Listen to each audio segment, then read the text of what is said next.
Welcome to the Lou Blakely Show. After the last episode that I recorded, which was an interview with Kirsten Morrison where we dove deep into human design, I got a message from one of my clients saying that they'd listened to my interview with her and they absolutely loved it, but they specifically wanted to hear from me as someone who had learnt human design from Kirsten about how it has impacted me and how I have then used it in my business and also in my life. So I voxed her back, and before I knew it, it had become a 20-minute voice note.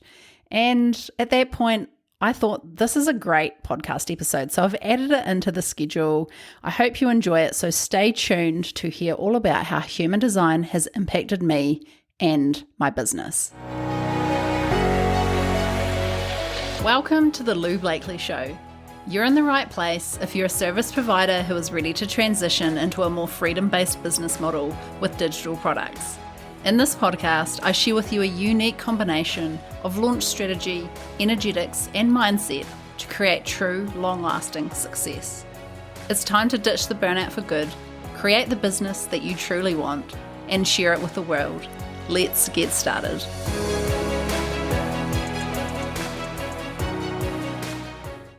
So firstly, if you haven't listened to the episode in question yet, I highly recommend listening to that episode, which is episode 26, before you actually listen to this one, which is episode 27. So they're straight after each other if you're listening to this down the track. So I recommend listening to episode 26 first and then listening to this one. Okay, so go back to that one if you're here. Okay, so I mentioned in that episode with Kirsten that I got a reading with her quite some time ago and then went on to dive deeper into HD with her. So I started with a reading and then I went through a process with her that took me quite in-depth into human design. So you have to go back and listen to that episode to learn what that was. There's so many things that I've learned throughout this process, and so many changes have happened in my life as a result, and that is what I'm sharing with you today. So this is just really a bit of a deep dive into in what ways it's impacted me and in what ways I have changed, specifically from doing that work. And I think with human design, it's a continual process. Like, there's layers to it. It is quite a complex system. So what you gain in your first reading is really only the tip of the iceberg. Like, there's so much once you start diving down. I have in no way completed my human design journey. Like, I just haven't. I think it'll be ongoing forever, and it is an experimentation. So far I've been experimenting with it, and what I'm sharing with you today is what I've learned and how I have changed. So what I'm sharing with you today is not a final list by any means, but it's the biggest things that have come to light in answering this question today when my client voxed me. So here goes. I just want to share a caveat before I dive in though. I'm not a human design expert. This is my personal experience being on the receiving end of learning human design through someone that is an expert, and then how I've interpreted it and then experimented and used it for myself. So please get a reading with Kirsten. I'm going to put the link to that in the show notes if you want to dig into your particular chart. Okay, so firstly, the first way that has impacted me is an acceptance of self. So accepting myself fully as I am, not wanting to be any different or thinking that I need to change in order to be better or perform better, any of that stuff. So human design is your unique soul blueprint. There are no human design charts the same. So we all have a different chart based on our time and date of birth. So while there are the types such as the Mani-Gen, Generator, Manifestor, Reflector, and Projector, there is so much more to it than that. So learning your chart beyond your type is really insightful, and honestly where I've gained so much. I find when I talk to people about human design, all they generally know is their energy type, which is those 5 that I've just mentioned, but I really think that you need to dive deeper than that.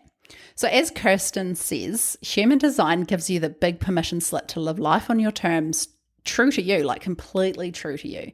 It often means tapping into those things that you've always found easy, those things that kind of come naturally to you, but sometimes doubted because it feels too easy or natural, like you're kind of cheating.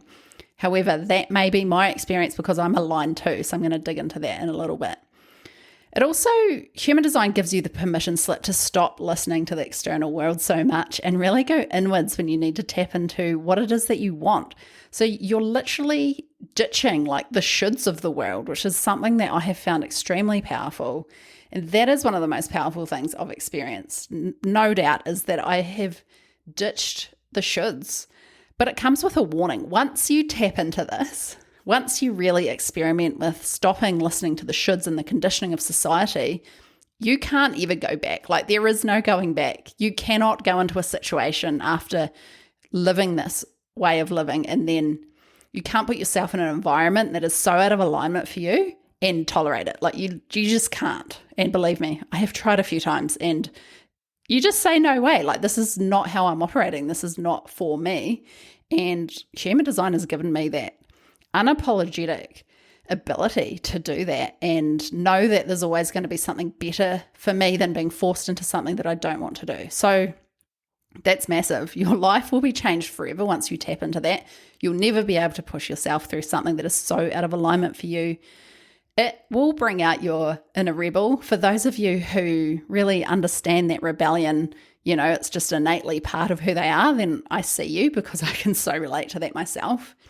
And I have to say that human design is going to make that rebellion even stronger. This isn't a bad thing, though. You literally can't fuck up your life if you're living it according to your soul purpose.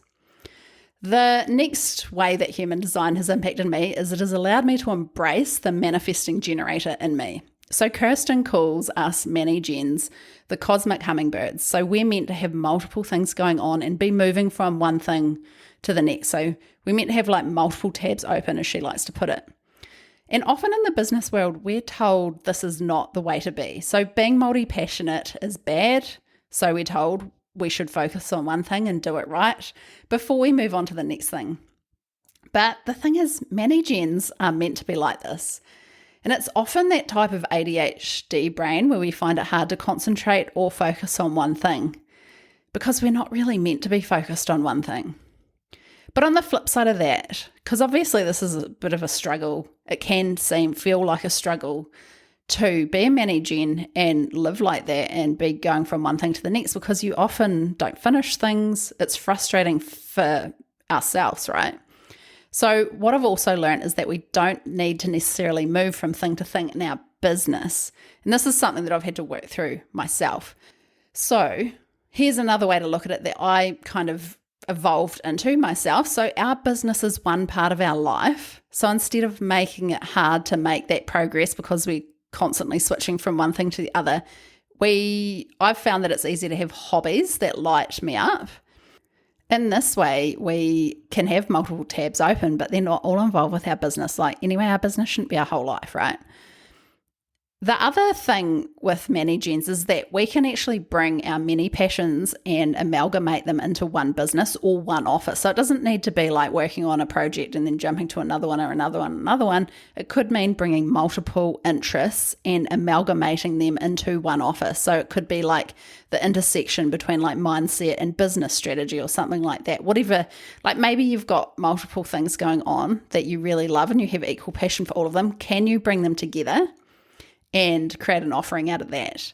So for me personally, that looks like bringing my online marketing experience and passion and joining it with the passion I have for personal development, and then creating something entirely unique. So my coaching clients often say to me they come to me for business but leave with a whole new mindset and way of being. So that is like how I combine my multiple interests into one offering, which is my coaching. But I also wanted to share with you a really powerful reframe that I actually heard the other day, and I thought this was like, I actually loved it. I just thought it was so refreshing. If you're one of those people like me that think that they never finish things and they're always moving on to the next thing before they finish the first one, a really powerful reframe, instead of beating yourself up, is that you can reframe that thought to, well, when the perfect time comes to do it, the job's already half done, and that's a huge win. And that to me was like, oh my God, sigh of relief, because quite often when I think, well, it's actually time to roll that project out now, I go back into my software and all that kind of stuff, and it is half done, or sometimes it's 3/4 done. I'm like, I only have like a few things to do and I can actually put this out there, which is so refreshing. So if you're one of those people that beats yourself up for not finishing things, then maybe we just get to reframe that. It doesn't need to be a big deal, because we have been conditioned through society our whole lives to think that it is bad. But there's so many manifesting generators, like I'm not even sure on the percentage, but I think it's one of the highest. And I know that in the entrepreneurial world, there are a heap of many gens. So there's a whole lot of us out there. So let's stop beating ourselves up. And that's something that HD has done for me, has really allowed me to stop. I guess it comes back to a should. Like it's a should that you should operate like this or you should operate that way. You're only going to be successful if you do it that way. But we get to ditch that thinking, and that's where human design has been really powerful for me. The next thing I've learned, or how it's impacted me, is that my undefined areas are where I'm here to impact others. So most human design experts I have seen multiple people in this space talk about this, as well as Kirsten. And at the start I was like, that doesn't sound right, but now I get it. So in our charts, we have 9 energy centers, and they are either defined, which is like colored in if you're looking at your chart, or they're white. So if they're white, it means that they're undefined. So in my chart, I have a defined root, sacral, spleen, and throat. I have an undefined identity center, heart center, solar plexus, ajna, and head. Now, I'm not going to go into all of this in this episode because I'm not here to teach you human design at all. There's people like Kirsten there for that, but defined means that those areas come naturally to you. So for example, I have a defined root, which means I have consistent access to energy. I have a defined sacral, which means I make decisions from my gut and I can trust that. So if your sacral is undefined, you can't access the whole trust your gut thing. I'll speak on that in a little bit. I have a defined spleen, which is about intuition, so I can trust my intuition. I always have, actually, and I've always had the best results when I do, so that's like just confirmation. So you could say that some of those things come naturally to me, like I'm born with them, like I am inherently, I have those things.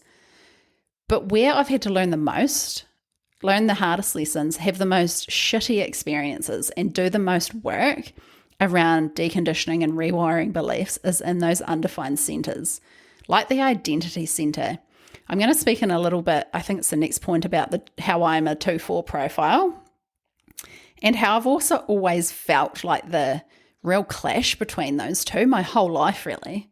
So like the heart center, I've really had to do so much work around self-love, which has led me to actually healing from burnout. So I actually had to do the work in those areas, and I no doubt will continue to do so.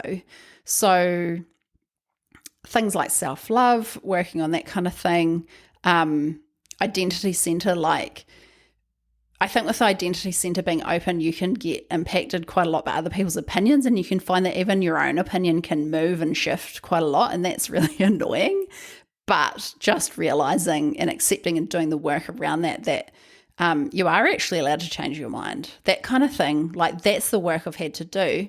So what I've realized is, because of in those areas where where I'm undefined, because I've walked that path, learnt the lessons, and overcome a lot in these areas, that's where I can now have the most impact on others. So if you're looking for your next path, it could actually be in those undefined areas. There's a lot more to this, of course. Like, as I said, I've got an open solar plexus, so I'm an empath. So that brings about challenges in terms of having boundaries with my work and that kind of thing. Like, how can I separate my energy from other people as an empath, that kind of thing. So now I have mastered that. So then I am in a more powerful place to share that with others. Whereas if that inherently came naturally to me, then how am I really meant to help others, because I don't know what they're going through? So that's kind of what I mean. Hopefully that makes sense, that sometimes your power that you can really impact others and teach other people is actually in your undefined areas. If you don't know what they are, go and get a reading. So the next thing are my profile lines. So you have your energy type, which is, for me, it's a Mani Gen. Then you have your profile lines, and you have 2 of them. The first one is your conscious and the second one is your unconscious. So the conscious is how you are inherently yourself. That's how you see yourself. And then your second line profile is how other people see you. So my profile lines are 2, 4, which are quite different and almost like opposite. So when I learned this, it really did explain so much. So 2 is classified as the hermit. So people who are 2 lines have many gifts and lots of things that come really naturally to them. I've seen line 2s called the gifted child. Line 2s spend focused time alone on honing their craft, practicing whatever it is they're passionate about. They often find that gifts come easily, like just naturally good at a lot of things, almost like they're automatic. So naturally, in fact, that line 2s aren't even really aware that they're good at these things, and they don't understand that other people may find it harder. So really, line 2s are really able to become experts faster than other people. So this definitely explains me when I look back, especially on my digital marketing journey. So when it comes to digital marketing, sales funnels, ads, etc., like they are quite complex. I work with a lot of clients that come to me and they're just like, it just does not come naturally to me. How do I do this? And they want to know how to do it, but they haven't got that ability, right? So I guess the difference with me is that I've spent hours honing my skills in this area, and it's probably why I can then translate it so easily to my clients that they can make the most of this knowledge in their own business. But the flip side of that is that line 2s are often good at things that they don't really notice or want to be good at. Like they don't even think that that's special to be good at it, whatever it is. And then others can see that they're good at it and they will want to tap into that or request that they help them. And this often means that line 2s are getting asked to do things that they don't necessarily want to do. They don't even see themselves as good at it. And they're almost like, why are you asking me that? They can't really understand where these requests are coming from. Now, if you're a bit of a people pleaser, which is probably back to the heart center in a way, like you're trying to please people to be liked. Definitely me as undefined identity center, or heart center, sorry. So this can really result in burnout. And hello, if you've been listening for a while, you know I had a massive burnout, which almost put me out of business. And I'm still to record an episode on that because it's quite an interesting story, but a big part of me has also moved on from burnout now, which is amazing. But you know, if you are a bit of a people pleaser and you're a line 2, you're probably getting asked to do things that you don't really see yourself being good at or want to do. The other thing with 2 lines is they like to spend a lot of time by themselves, and particularly for me, my environment in human design is also caves. So I need time alone in my cave, and sometimes that can go on for a while. It also means that I don't consistently want to be online all the time. Because obviously hermits are not designed to be online all of the time, but that's kind of another story for another day because there is a lot of conditioning around that as well. So on the other hand, my second line profile is 4. So this is considered an HD. It's called the opportunist. So line 4s are networkers. They thrive on having an inner circle, and they're really in this inner circle to impact people and connect others and network and that kind of thing. So the second line is more how others see you, whereas your first line is how you'll see yourself. So this is definitely true for me as well, because I am really social and I'm not really an introvert.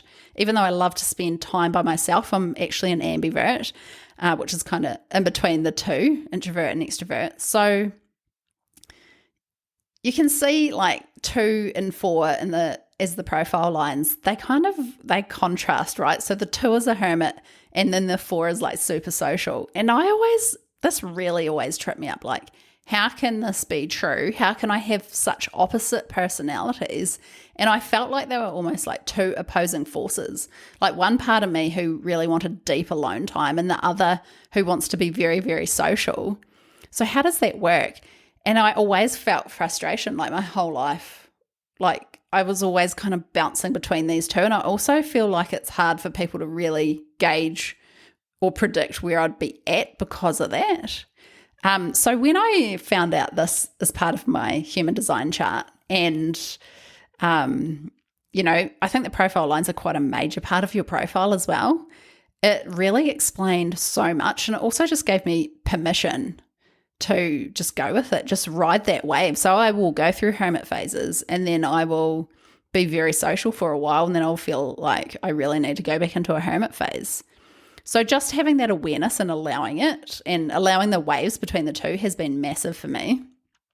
So basically, in a nutshell, I've learned that I'm a hermit who also loves to have a network of humans, and I want to impact and connect with this network and really make an impact on people. So it really does make so much sense for me. And I am still really delving into ways I can bring more of this into my business. And really, when I look back in hindsight over my years in business, the best times for me, or the times when I've been happiest and really enjoying the process, is when I've had a strong network and I am able to make that impact on others, those people close to me. And probably, that's part of coaching as well. Like, I really like to create that impact with those people in my inner circle, which would totally be my clients. So something that I'm experimenting with in this area soon is I'm looking at bringing that community vibe back to my business and to this podcast. So keep your eyes peeled for that. Another thing I've learned with human design is that alignment is vital, but there's something to keep in mind with that. So alignment is something I talk about a lot when it comes to your offers, how you're doing your marketing, that kind of thing. It is a core pillar of this podcast. Like, that is how important alignment is to me. So human design really teaches you that you need to be in alignment with your soul. So it's your soul's blueprint, and your human design chart is kind of your guide in a way. So you literally can't push shit uphill constantly and expect to see success if you're out of alignment. So it's about tapping into your innate gifts and talents. Often that means choosing the path of least resistance. But when I've been tripped up here in the past is by thinking that I always need to feel in flow as a measure of whether I'm aligned or not. Because so many people are telling us you've got to be in flow and all of this kind of thing. And then you're like, well, what is flow? How do I get there? Is flow feeling like happy every second? Don't put anything out, or don't do anything that doesn't feel completely in flow. But what I've learned, or what I've taken away from my learnings in this area, and this is something I've really only landed on recently, I think, it is not actually about always feeling in alignment or in flow. It's more about whether I'm in alignment or flow with the end result. So when you're sitting there feeling like staring at your blank computer screen, feeling like you can't write, that kind of thing, you're going to feel out of flow and like you shouldn't be doing it, like I must be doing something wrong. But that's not actually true. The question you need to ask yourself is, once I've done this work and it's produced and it's out there, do I feel in flow with putting it out to the universe and seeing the end result come to fruition? Like, that is the perspective shift that I have had that has helped me not kind of push things off because I feel like, oh, that feels too hard. Like, we still have to do work in our businesses, and I think that's a really important thing to remember. And if you think, oh, well, this feels hard, or I actually have to work for this, then it's out of alignment, it's not in flow, I shouldn't be doing it. That is absolutely not going to get you very far. You still need to do the work. So as an example, maybe you're thinking about creating an amazing new program, but then when you think about launching it, it's kind of like two different things. So you're excited about the program, but the thought of launching it makes you kind of cringe. So of course, if you put it together and then go through with the launch, it's going to work in some sense, and sometimes it's going to feel difficult. Like, sometimes you're going to feel like you shouldn't be doing it, you're working too hard, something like that. And if you're like, start to question yourself, is it out of alignment? I feel like this happens a lot with launching, actually. But the secret here isn't to go, oh my God, this feels too hard, I'm staring at my computer and not making any progress, and then beating yourself up and quitting because it's not flowing and you're not in alignment. Instead, actually bring yourself back to the vision of the outcome you'll get and tap into whether that's an alignment or flow for you. And 9 out of 10 times, that answer is going to be yes, but it's actually an avoidance of the work that we're experiencing, and we're almost looking for an excuse to bail on it. So we need to move past that. And this is something I'm continuously working on, especially as a mani-gen. I feel like you're like, oh, what can I do over there? Or, oh, I'm going to go and focus on that. But sometimes we just need to really tap into the end result, the vision of that end result, and how that's going to feel instead. Another area of human design that's really had an impact on me, and I guess I'm still working through this one as well, is the area of consistency. So it's very much still a work in progress for me. I've had a real battle with consistency over the past few years with moving countries. I moved to Australia back in 2019, and that felt like a way bigger upheaval than I ever expected it to, and also going through burnout, recovering from burnout at the same time. Then obviously we went into the pandemic. And I really started to beat myself up that I couldn't be consistent because we're told everywhere we turn that consistency is vital. Without it, we will not be successful. But what I learned through HD is that there's 4 little arrows up at the top of the human design chart, and the top left one tells you whether you're designed to be consistent or not. Or put it another way, if your soul craves consistency or less consistency, I guess you could call that like more flowy. So to my surprise, mine was pointing left, which means that I am consistent by design. Now, I was fully expecting this one to be pointing the other way, because that's kind of where I'd been operating from. So it really surprised me. But then I kind of worked through this reframe. It made me realize that this whole consistency situation for me was more actually with my marketing and showing up online rather than not being consistent in life. So I realized that I, in fact, was very consistent in life, and I was always looking at ways that I could be even more consistent. So inherently, I was kind of going through this process of trying to make things more consistent anyway.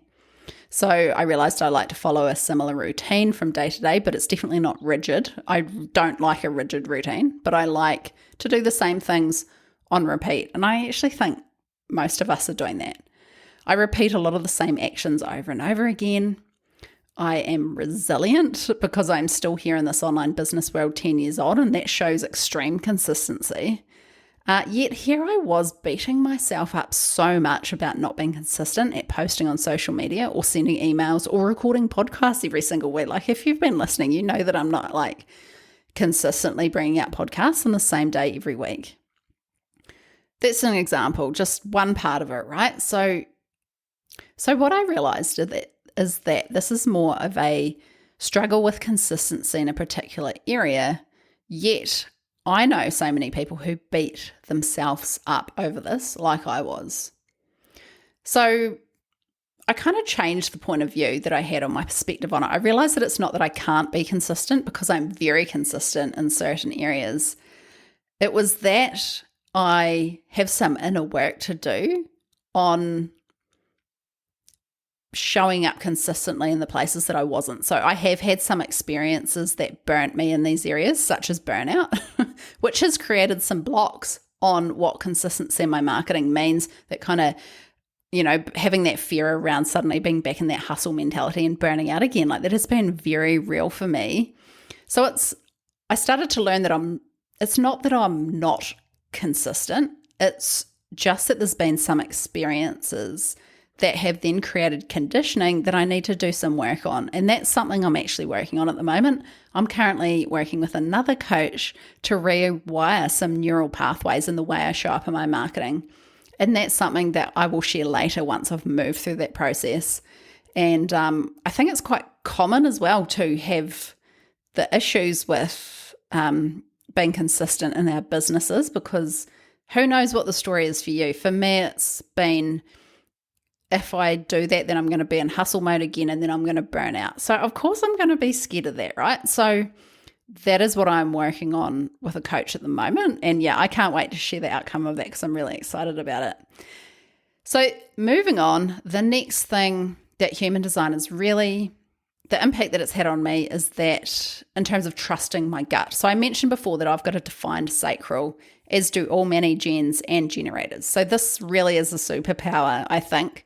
It means that we can trust our gut. We can make decisions based on that gut feeling. So we can make decisions in the moment, literally moment from moment. We can trust our gut to choose the right thing for us and make decisions quickly.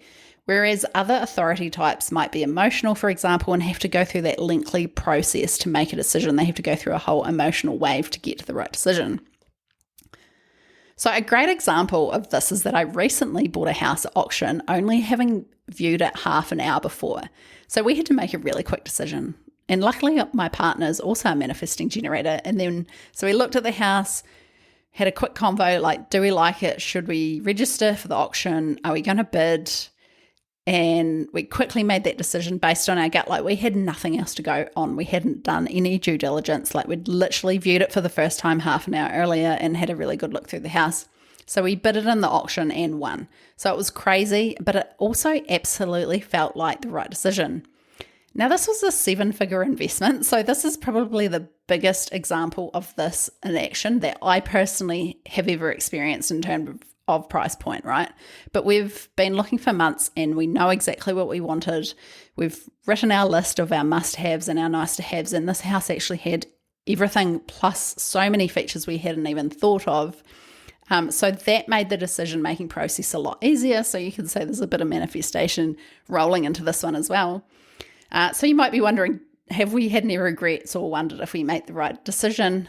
So the next day we did question ourselves whether we'd done the right thing. But we quickly realised that if we hadn't acted so quickly, we'd also be kicking ourselves for missing out on yet another property. So funnily enough, this was also the first house we'd seen that ticked all of our boxes plus some. Yes, it has some pretty amazing features, and no doubt I'll be sharing some of these with you soon. It has got the most amazing setup for podcasting, which is just insane. Anyway, when I look back over my life, I realize that my best opportunities have come from making that quick yes and that inner knowing. So it's always been that way for me. The not so great things have come from long, drawn out decisions where I've actively used logic instead of trusting my gut response. So one thing that Kirsten taught me here is to ask myself a this or that question rather than an open-ended question. So I guess in the auction situation, it was like, should we register or should we leave it? So we had like the either or, the this or that question. So her example is like, what do you want for dinner? Instead of saying, what do you want for dinner? You know, if you're talking to someone who has a sacral authority, you can say, do you want pizza or Indian? So this or that questions are really useful for people like me. You can also use sound. And I think I spoke about this in the last episode, actually. We were talking about Manny Gens using sound to help them make decisions. So you can ask the this or that question and then let the sound come through, like, is it a, oh, yuck, or is it a, that sounds good kind of thing. So using that. And I've found when I did that, it was crazy. It was almost like magic. I'm like, that really works. And I found myself actually audibly making the sound.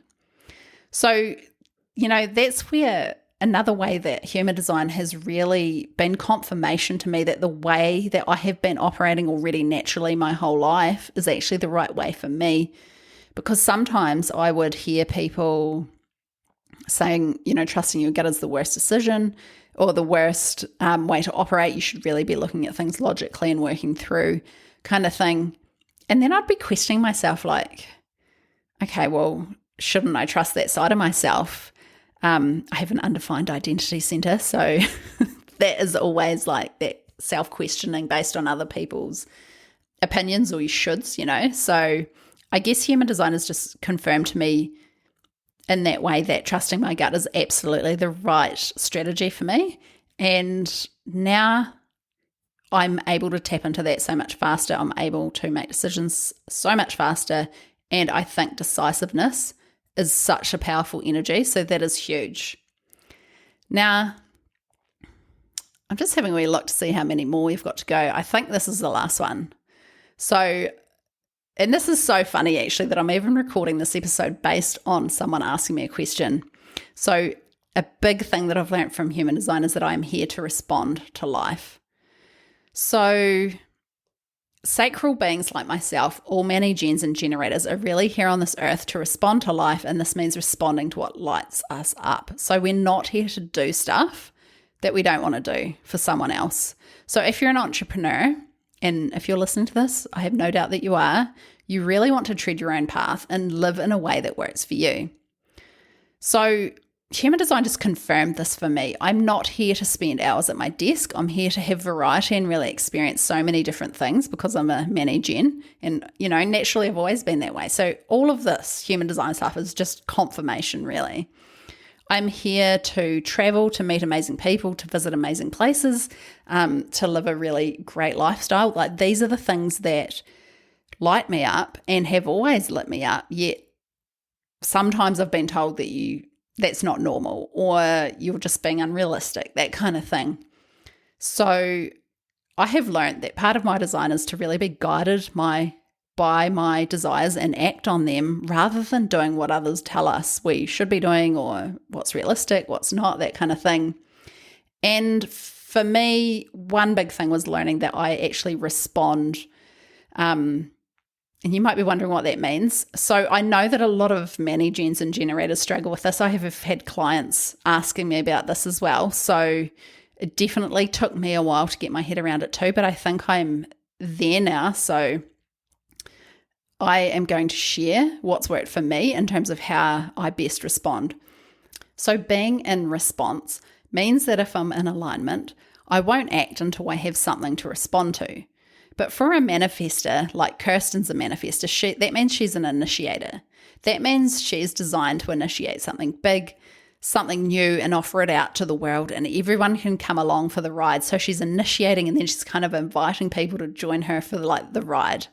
If you follow her on Instagram, I'll link it in the show notes, you will see this in action constantly, and it's definitely a vibe. People really do get on board when she rolls out a new idea or project, and I just can't help but be in awe of the whole thing.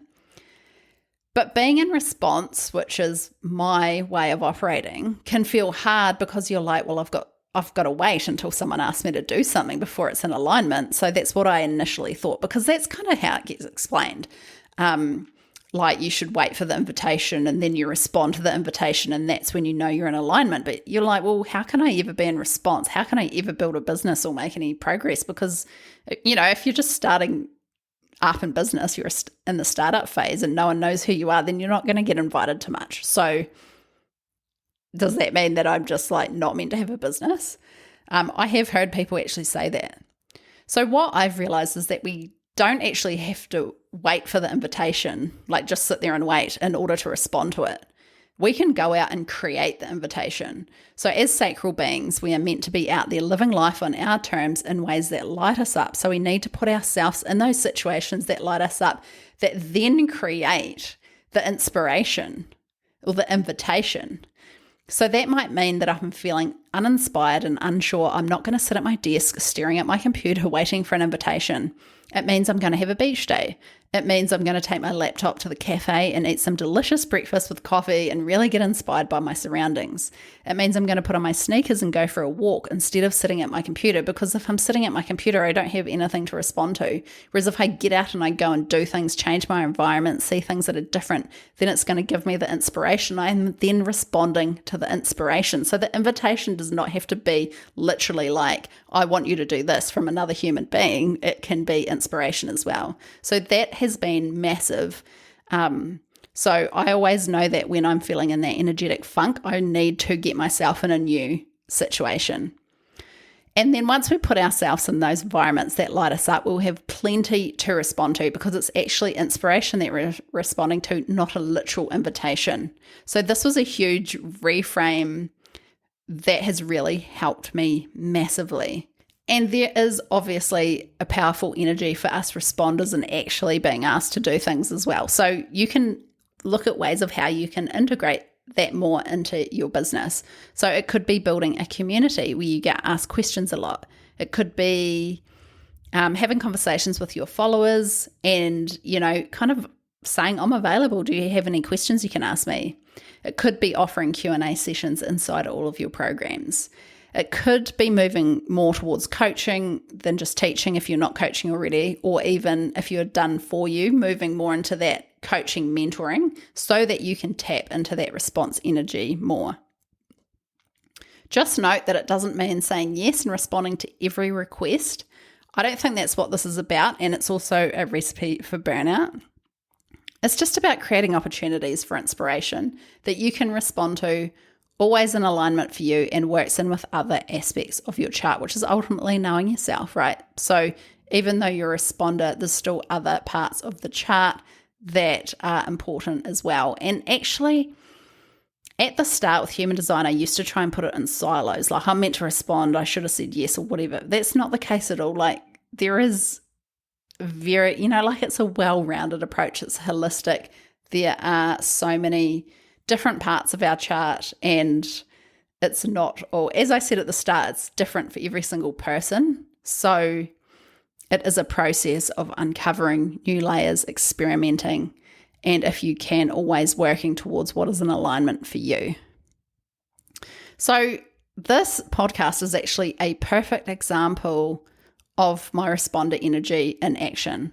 So I had thought briefly about doing this type of episode following my interview with Kirsten, but it was a very fleeting thought. Then on, I think it was Friday morning, I got the Voxer from my client actually asking me this exact question. So that was the confirmation that I needed. I'd already been wondering about it. But then when I had someone to respond to, I knew that it was in alignment. So I planned this podcast, and I'm rolling it out straight after the next one. Even though I had other podcasts planned, I actually shifted them to fit this one in.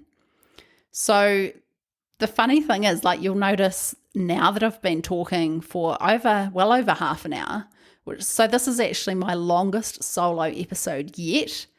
I have actually personally struggled on this podcast to talk for more than 20 minutes, but yet here I am around the 40-minute mark, still talking, and it's felt so much easier than other times I've never recorded one this long before solo. So it's felt easy, and that's because it's an energetic alignment, because I have responded to a request or an invitation. So how good is that?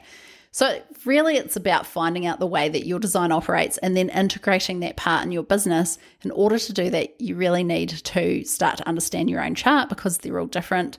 And, the best place to start is to get a reading. So that's all I'm going to share today. Honestly, I think I could talk on this topic forever, as the way human design has affected me is just huge. And I think that process is going to continue. I can't see an end to it. Okay, so it's really something that, it's not something you go away and be like, I know my human design, now I'm sorted. Like, you need to experiment with what you learn and see how it turns out in your life. And obviously that just doesn't happen overnight.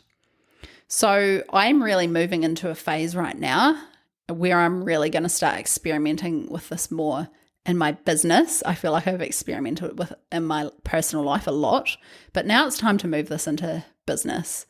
So what that will look like is you'll have to keep your eyes tuned, because it's an experiment.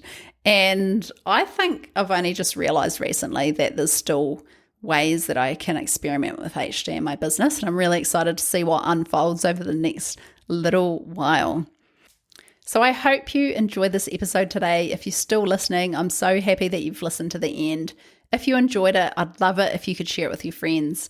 Just take a screenshot on your podcast player, share it to your stories, and tag me in at @LouBlakely_.